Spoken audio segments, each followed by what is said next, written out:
कोल्हापुरात गोकुळ दूध संघ निवडणुकीचे पडघम आता वाजू लागलेले आहेत। गोकुळ दूध संघाच्या कार्यालयाच्या बाहेर सतेज पाटील गटाची बॅनरबाजी पाहायला मिळते।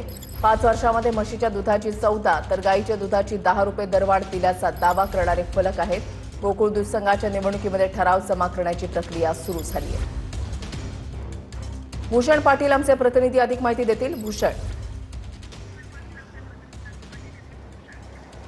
खरं तर कोल्हापूर जिल्हा दूध उत्पादक संघ अर्थात गोकुळ निवडणुकीचे पडघम आता खऱ्या अर्थानं कोल्हापूर जिल्ह्यामध्ये वाजायला सुरुवात झाली असं म्हणावं लागेल। कारण एका बाजूला या निवडणुकीसाठी ठराव जमा करण्याची प्रक्रिया जी आहे ती आता अंतिम टप्प्यात आहे। आज हसन मुश्रीफ गटाचे सगळे नेते जे आहेत ते आपले ठराव जमा करणार। मात्र तत्पूर्वी आपण बघतोय की गोकुळच्या कार्यालयाबाहेर सतेज पाटील गटाकडून अशा पद्धतीनं बॅनरबाजी आहे ती करण्यात आलेली आहे। राजर्षी शाहू शेतकरी समविचारी आघाडीच्या माध्यमातून ही निवडणूक लढवणार असल्याचं सतेज पाटील यांनी या आधीच जाहीर केलेलं होतं आणि त्याच अनुषंगाने ही बॅनरबाजी करण्यात आलेली आहे। म्हशीच्या दुधाला 14 रुपये तर गाईच्या दुधाला 10 रुपये दरवाढ आपण या गेल्या 5 वर्षाच्या सत्तेच्या काळात दिलेले आहे आणि त्यामुळे आपण शाहू शेतकरी समविचारी आघाडीला साथ देऊया अशा पद्धतीचे एक आवाहन आहे ते या बॅनरच्या माध्यमातून दूध उत्पादकांना करण्यात आलेलं आहे। कारण गोकुळचे दूध संघाचं जे काही कार्यालय आहे त्याच्या बाहेरच सहाय्यक निबंधकांचं कार्यालय आणि या सहाय्यक निबंधकांच्या कार्यालयामध्ये सध्या ठराव गोळा करण्याची प्रक्रिया सुरू आहे। त्यामुळे जे काही ठरावधारक आहेत ते याच रस्त्यावरून ये जा करताना आपल्याला बघायला मिळतात आणि त्याच रस्त्यावर अशा पद्धतीनं सतेज पाटील गटाकडून किंवा राजर्षी शाहू समविचार आघाडीकडून